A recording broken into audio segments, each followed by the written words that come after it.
पाकिस्तान के white ball के नए कोच माइक हैसन ने अभी रिसेंटली एक पॉडकास्ट किया था। उसमें जो इंपॉर्टेंट बातें उन्होंने की हैं उसको थोड़ा सा डाइसेक्ट करते हैं और उस पर बात करते हैं। सबसे पहले जो उनका पॉइंट था वो था कि ये जो स्पेशलिस्ट बैटर वाला नज़रिया है अब ये पुराना हो गया, आउटडेटेड हो गया है। हर प्लेयर को हर फन मौला होना ज़रूरी है। साथ में उन्होंने ये भी कहा कि पिच देख के कोई भी अंदाज़ा नहीं लगा सकता कि कौन से 5 बॉलर्स इस पिच के लिहाज से बेस्ट होंगे।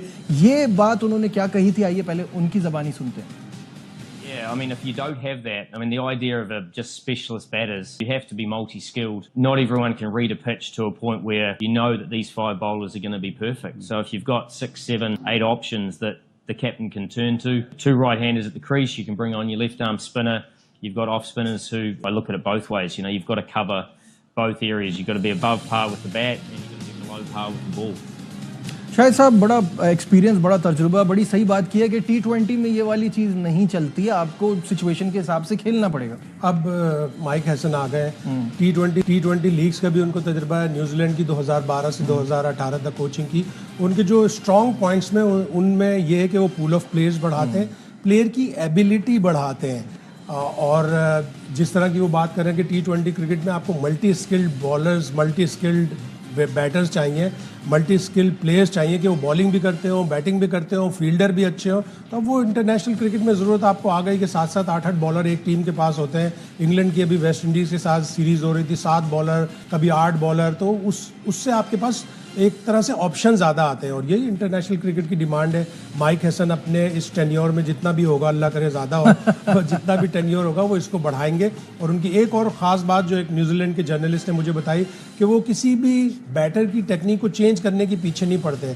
जब वो पहली दफ़ा कोच बने तो ब्रेंडन मैक्यूलम कप्तान थे, ज़ाहिर है वो ब्रेंडन मैक्यूलम को नहीं सिखाएंगे कि बैटिंग किस तरह की जाती है। फिर वो उनके दूसरे कप्तान आए केन विलियमसन को किसी को बताने की ज़रूरत नहीं है कि किस फॉर्मेट में किस तरह की बैटिंग करनी है। तो ज़्यादा उनका जो स्ट्रॉन्ग पॉइंट है वो अपोजिशन के बॉलर्स को लेके अपने बैटर्स को और अपने सामने वाले बैटर्स की सारी नॉलेज लेके अपने बॉलर्स को बताते हैं और उस तरह टीम को आगे लेके चलते हैं। बिल्कुल सही है। और साथ साथ थोड़ी प्रैक्टिकल अप्रोच भी लगी मुझे उनकी। एक जगह उन्होंने ये भी कहा कि अभी बड़े उतार चढ़ाव आएंगे, नताइज फौरी नहीं आते किसी भी चीज़ के।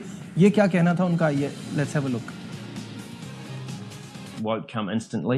You know, I'm aware of that, and as people are aware of that, we will have some ups and downs, but we're aware of where the pinnacle events are and where we want to peak. You know, there's a process to that, and key roles, we're aware of that, whether that be with the NCA, whether it be with the chairman, whether it be with selectors, whether it be with senior players. We all need to be on the same page in terms of where we want to get to.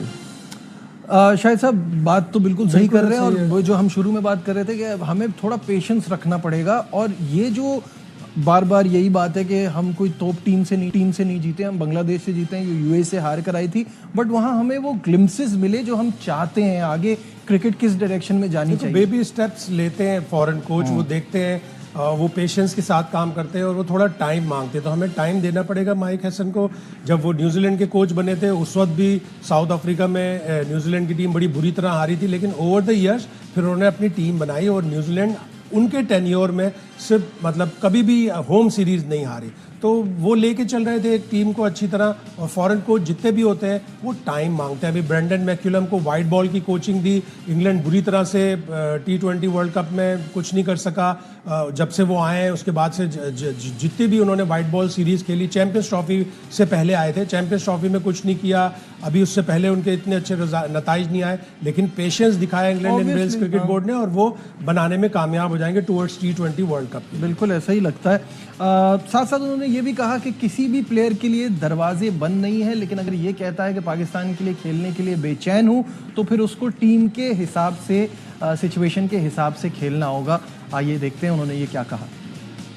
Shut the door on anybody, and I think that once you're a good player, you're a good player, but sometimes you need to just stretch yourself a little bit. I think and that's with bat and ball, I'll talk to every player. This is the job description basically. If you want to play for Pakistan in this role, these are the things we need to see. So rather than necessarily what we've seen in the past, it's like everyone can change. You know, I'm desperate to play for Pakistan. This is what I want to do. This is what the team requires. शायद साहब क्या कहेंगे? ये तो सलमान आगा भी कह चुके हैं कि किसी भी प्लेयर पे दरवाजे बंद नहीं हुए।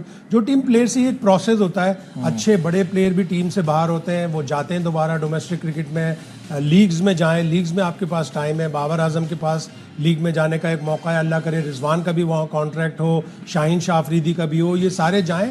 ऑस्ट्रेलिया एक ऐसी जगह है जहाँ पे प्लेयर जाता है, परफॉर्म करता है तो ह्यूज इंप्रूवमेंट आती है। इंग्लैंड ऐसी जगह है, साउथ अफ्रीका ऐसी जगह है, परफॉर्म करें। और रिजवान और बाबर के लिए वो कह रहे हैं कि दरवाजे खुले हैं। शाहीन का भी यही है, शाहीन को अगले टूर पर अगर बांग्लादेश और वेस्ट इंडीज़ में मिलता है मौका तो वो भी अपना परफॉर्म करें। जिस तरह उन्होंने PSL के आखिरी मैचों में बॉलिंग की आउटस्टैंडिंग, वो पाकिस्तान की टीम की ज़रूरत है। ये सारे प्लेयर जब भी इनको बाहर होंगे टीम को, उनको यही चैलेंज होगा अपनी परफॉर्मेंस बेहतर करें और अपनी जगह दोबारा हासिल करें। फिर इन्होंने एंड में एक और बड़ी इंपॉर्टेंट बात की, बड़े स्कोर को हासिल करने के लिए सिंगल्स लेने से ज़्यादा फर्क नहीं पड़ता। अगर सिंगल्स आप अपने संगे मील के लिए ले रहे हैं तो ऐसे फिर संगे मील का कोई फ़ायदा नहीं है जिससे टीम को फ़ायदा ना पहुँच रहा हो। Let's have a look. 14 and over, a single down the ground is not going to make a big difference. If you're looking to hit it somewhere for 4, that's fine, and you can't, no problem. But if we can tell you're not picking the bat up and you're just trying to bunt it for 1 to get your milestone, those milestones don't really matter if you end up losing by 20. ये तो ऐसा लग रहा है कि directly इन्होंने पाकिस्तान की इनसे पहले जो टीम थी उसकी बात की है कि आप अपने रन्स के लिए, अपने संगे मील के लिए, अपने पर्सनल माइलस्टोन से सिंगल लेने की कोशिश कर रहे हैं। अगर आप बाउंड्री मार रहे हैं, लग नहीं रही है, कोई बात नहीं, लेकिन अगर आप उसके लिए स्लो कर रहे हैं गेम को तो ये गलत है। क्लियर वार्निंग है कि माइलस्टोन से ज़्यादा टीम की परफॉर्मेंस, टीम की जीत ज़्यादा अहमियत की हामिल होती है। अगर 14 का 15 का स्ट्राइक रेट चाहिए, रिक्वायर्ड रन रेट, और अगर आप सिंगल ले रहे हैं तो फिर वो काबिल कबूल नहीं होगा। तो एक क्लियर वार्निंग है, क्लियर मैसेज है तमाम प्लेयर्स के लिए कि अपने माइलस्टोन से ज़्यादा अपनी टीम की जीत में अहम किरदार अदा करें। आपको याद होगा एक T20 में डेविड मिलान ने सेंचुरी की, लेकिन इनिंग्स की आखिरी गेंद पर दूसरा रन लेने नहीं भागे कि मैं टायर्ड था।